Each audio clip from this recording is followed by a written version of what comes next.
To God be the glory.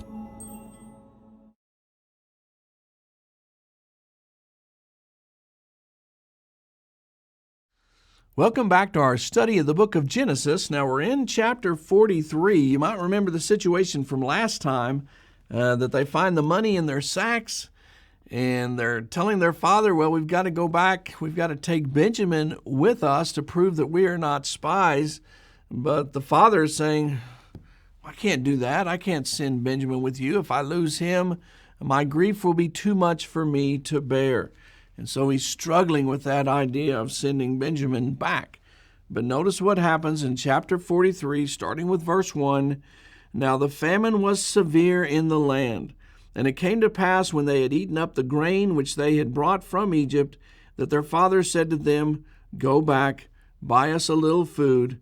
But Judah spoke to him, saying, The man solemnly warned us, saying, You shall not see my face unless your brother is with you. And so, in other words, they wouldn't even get a chance to go to Joseph. They couldn't even see him without bringing the brother. Verse 4, If you send our brother with us, we will go down and buy your food. But if you will not send him, we will not go down. For the man said to us, You shall not see my face unless your brother is with you. And Israel said, Why did you deal so wrongfully with me as to tell the man whether you had still another brother? But they said, The man asked us pointedly about ourselves and our family, saying, Is your father still alive? Have you another brother? And we told him according to these words.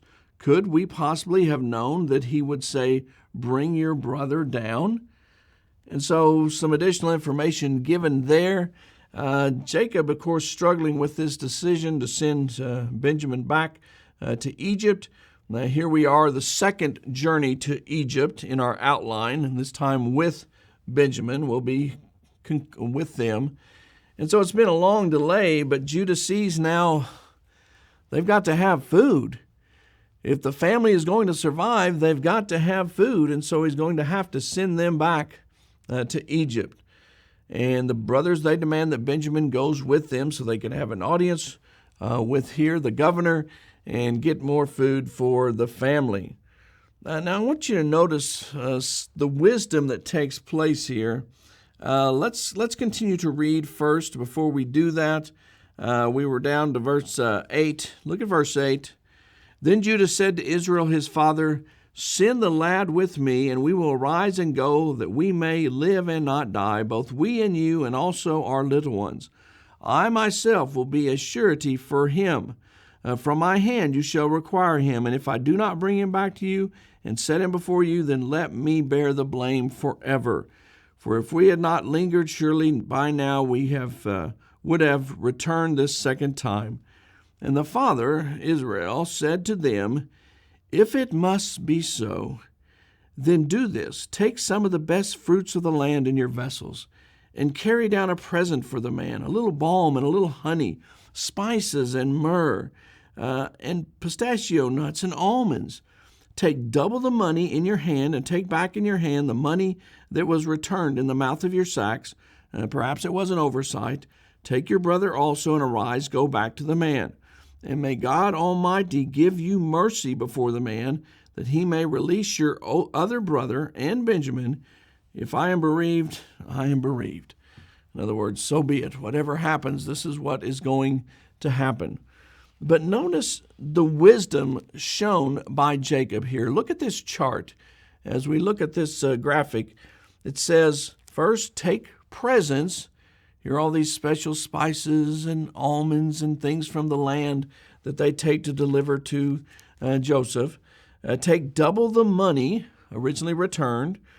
Take more money for the new purchase. They've got to buy some more food.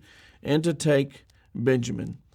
And in that verse 14, where he says, if I am bereaved, I am bereaved. And the idea is, well, not many years ago, he was a childless man, and now practically he's going to become one again. But if it is that way, if that's the way it is to be, then so be it. If it is so please God, then so be it. Now, look at the next section.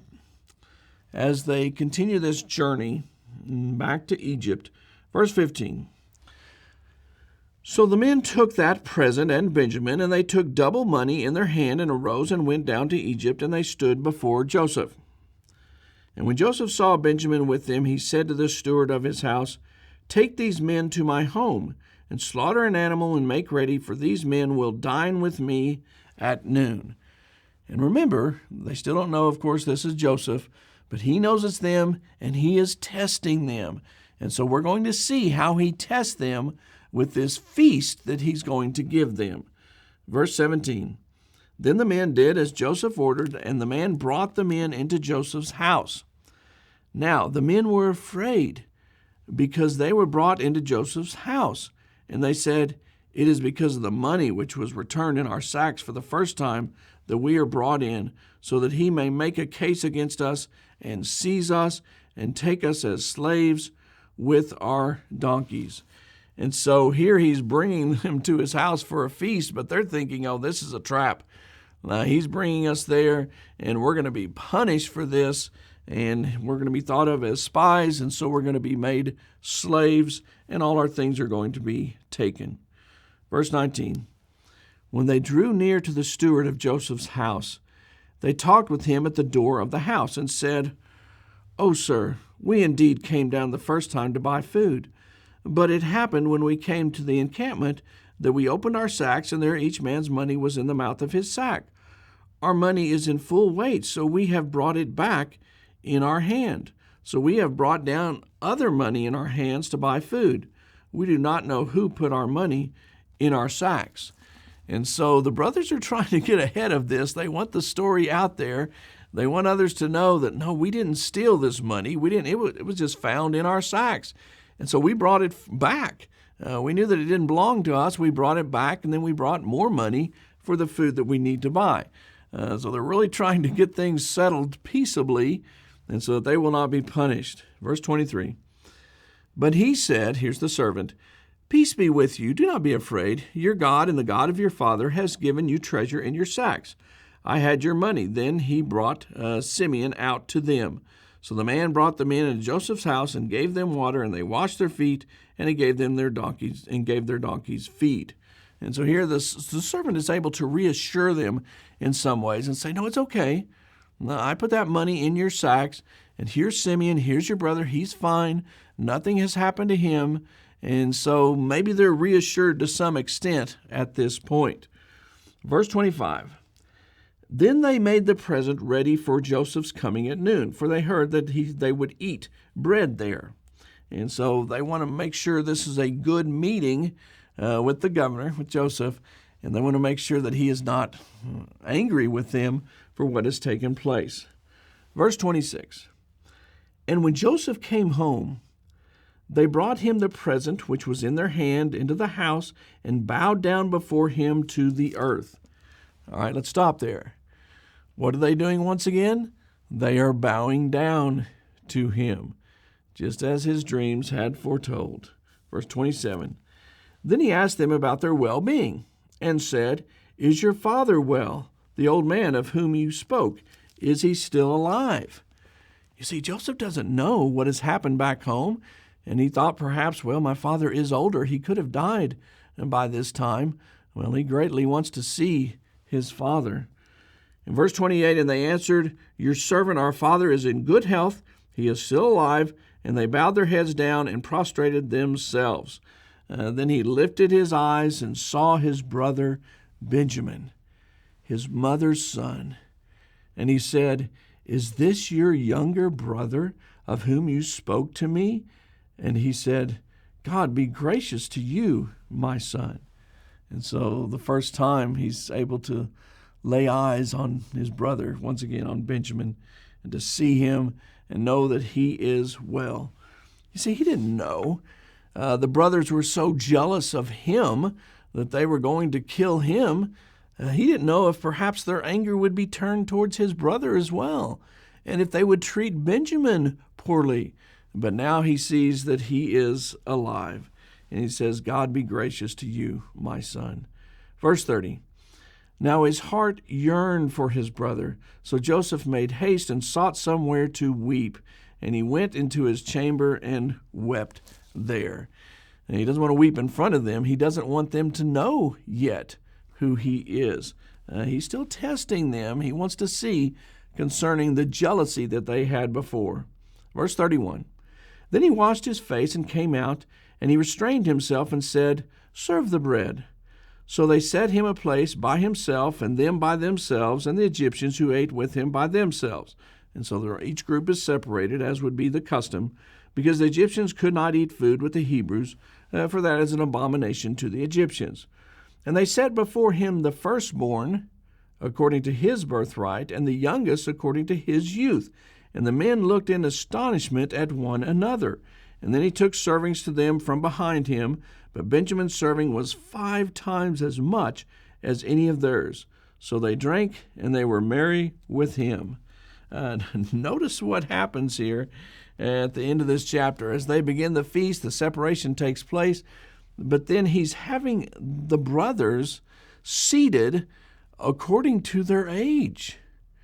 Now, that would be very surprising to them, that somehow he knows to seat them according to their age. And then also notice that Joseph is given the greater portion, that he gives that to Benjamin, the youngest.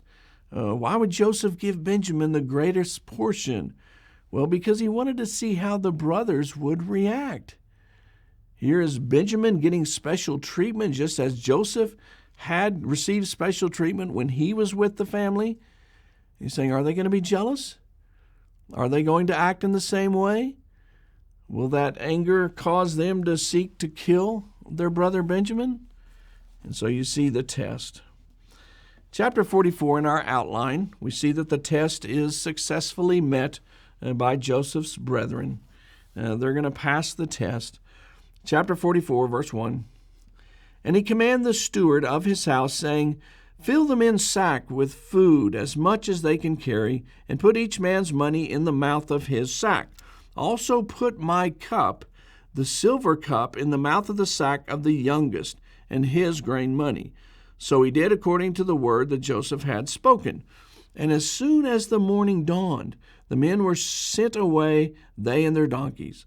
And when they had gone out of the city and were not yet far off, Joseph said to his steward, Get up, follow the men, and when you overtake them, say to them, Why have you repaid evil for good? Is not this the one from which my Lord drinks, and with which he indeed practices divination? You have done evil in so doing. Now, as they left with all the provisions, I'm sure they felt wonderful. Now we get to go back home. We've got Simeon back with us. We've got Benjamin with us. All things are well. But then notice what happens. Joseph is setting up a test. Let's just see how they react. And by putting this silver cup in their sack, how are they going to account for that? Verse 6, So he overtook them, and he spoke to them these same words. And they said to him, Why does my Lord say these words? Far be it from us that your servants should do such a thing. Look, we brought back to you from the land of Canaan the money which we found in the mouth of our sacks. How then could we steal silver or gold from your Lord's house? With whomever of your servants it is found, let him die, and we also will be my Lord's slaves. And he said, Now also let it be according to your words. He with whom it is found, he shall be my slave, and you shall be blameless. Then each man speedily let down his sack to the ground, and each opened his sack. So he searched, and he began with the oldest and left off with the youngest. Now let's pause there for a moment, because these statements that the brothers make, of course, they didn't know that this silver cup had been put in Benjamin's sack. And so they are very quick to say, oh no, we would never do this, and let the person be punished if such a thing is found in their sack, not realizing what had taken place. So all their sacks are searched from the oldest to the youngest, the last part of verse 12, and the cup was found in Benjamin's sack. Imagine their response. Verse 13, then they tore their clothes, and each man loaded his donkey and returned to the city. At this point, they're thinking, well, this is it. We're going to all become slaves here. The proof is right here. We've got the silver cup, and it's found in Benjamin's sack. What's going to happen? And how can we ever face our father again when they have lost Benjamin? Now we see that this terrible thing has befallen them, but again, this is a test to see how they will respond to these things. Notice next, after they tore their clothes, and that's just a sign of grief and anguish. And verse 14, so Judah and his brothers came to Joseph's house, and he was still there, and they fell before him on the ground. And Joseph said to them, what deed is this that you have done? Did you not know that such a man as I can certainly practice divination? And then Judah said, what shall we say to my Lord? What shall we speak? Or how shall we clear ourselves? God has found out the iniquity of your servants. Here we are, my Lord's slaves, both we and he also with whom the cup was found. Notice that statement that they make. God has found out the iniquity of your servants. They're thinking back to their past. They're feeling guilt for how they treated Joseph when he was there. Verse 17, but he said, far be it from me that I should do so. The man in whose hand the cup was found, he shall be my slave. And as for you, go up in peace to your father. And so he says, okay, Benjamin has to stay here. He's going to be my slave, but you can go back. Again, all part of the test to see how they're going to react to this.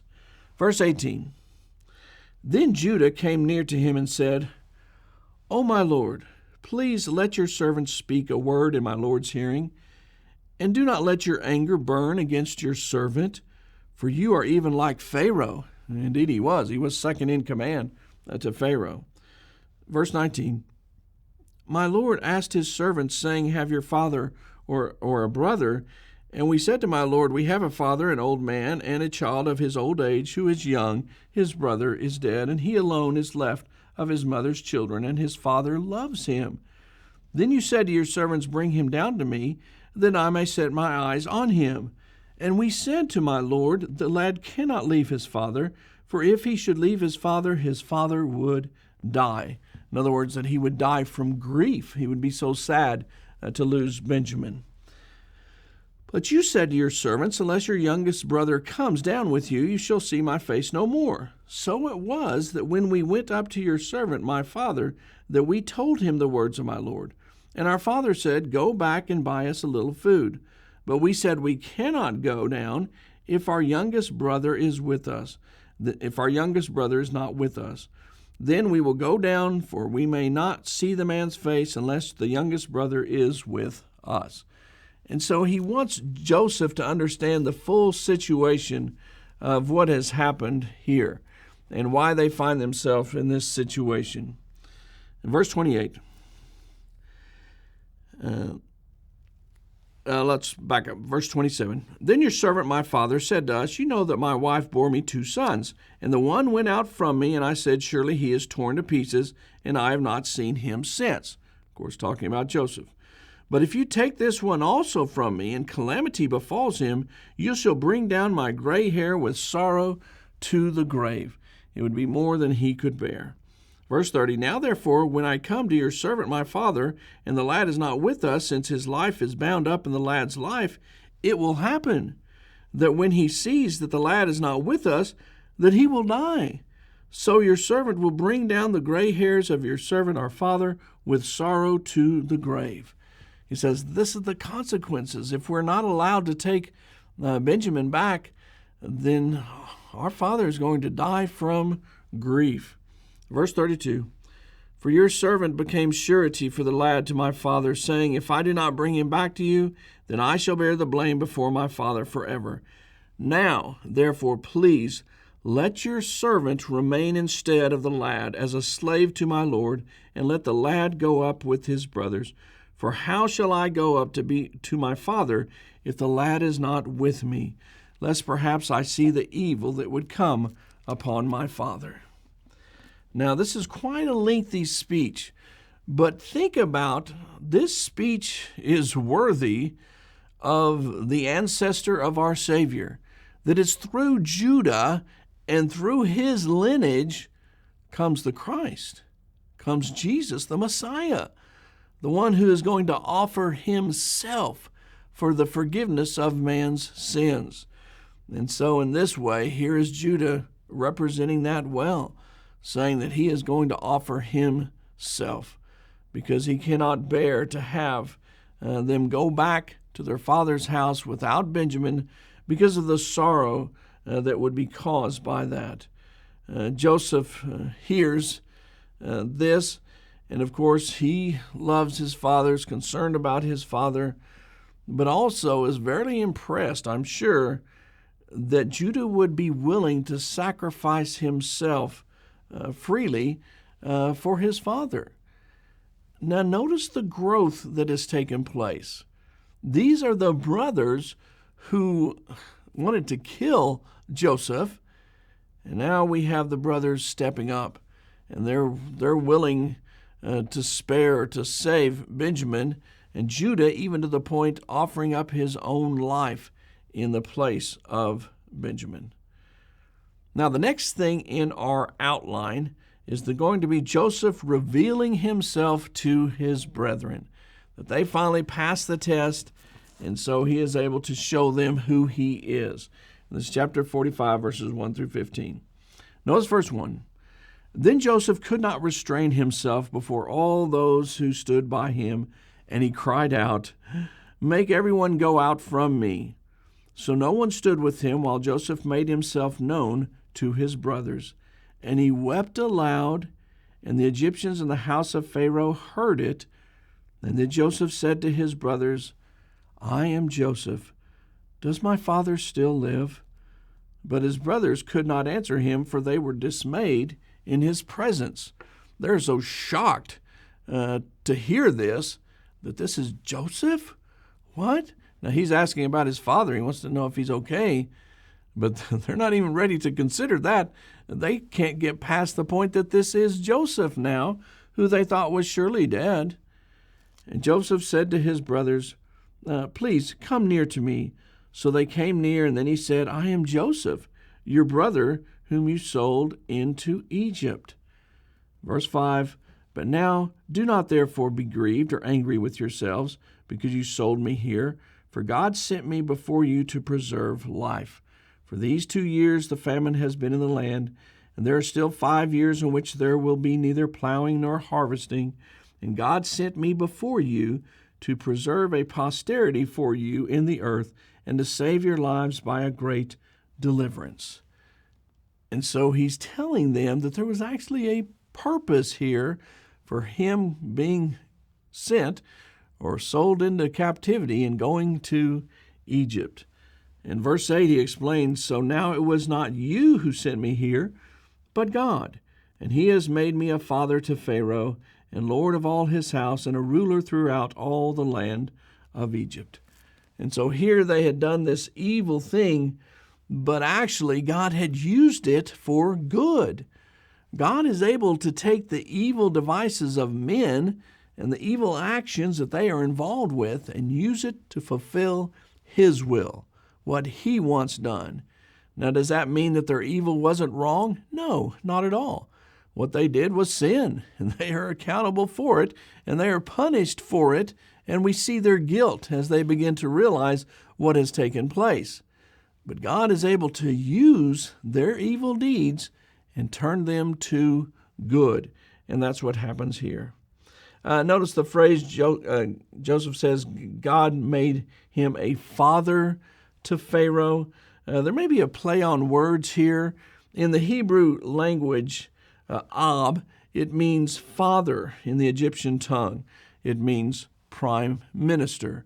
And so might be playing with that word a little bit, father or prime minister in the land of Egypt, and that was his position. Now look at 9 through 13. Joseph says, "Hurry and go up to my father and say to him, 'Thus says your son Joseph, God has made me Lord of all Egypt. Come down to me. Do not tarry. In other words, do it quickly before it's too late. Verse 10, you shall dwell in the land of Goshen, and you shall be near to me, you and your children's children, your flocks and your herds, and all that you have. There I will provide for you, lest you and your household and all that you have come to poverty. For there's still 5 years of famine. That's why he's saying, hurry and do this. Come to Goshen so I can help you and I can provide for the family because we do have the abundance of grain here because of the provisions that Joseph had laid up. Verse 12, and behold, your eyes and the eyes of my brother Benjamin see that it is my mouth that speaks to you. So you shall tell my father all my glory in Egypt and of all that you have seen, and you shall hurry and bring my father down here. Then he fell on his brother Benjamin's neck and wept, and Benjamin wept on his neck. Moreover, he kissed all his brothers and wept over them, and after that his brothers talked with him. So it was only after that they were kind of reassured now and say, okay, this is unbelievable, but this is the case. This governor of Egypt is actually Joseph, our brother, and now he has been restored to the family, and he could have killed us for the evil that we did, and yet he has not. We see the forgiveness that he has for his brothers. They were convinced now. It took all of that, but now they were convinced. You see, he could have done anything he wanted to them. They were in their brother's complete control. And so he could have had them killed for that evil that was done. But no, Joseph was not like that. He was forgiving. He was kind. He was understanding that it was because of the promises of God that he had been lifted up in the land of Egypt, and now they have provisions for the family. And so they are convinced, and the joy is shared by all. And they feel free to talk to him now as they had before. Now, in our outline, the next section is Joseph's reception of Jacob in Egypt. This will be found in 45, verse 16, through chapter 47, verse 26. And Joseph, of course, summons Israel to come to Egypt. And this will be chapter 45, 16 through 28. Let's look at some of that. Verse 16. Now the report of it was heard in Pharaoh's house, saying, Joseph's brothers have come. So it pleased Pharaoh and his servants well. And Pharaoh said to Joseph, say to your brothers, do this, load your animals and depart, go to the land of Canaan, bring your father and your households, and come to me, and I will give you the best of the land of Egypt, and you will eat the fat of the land.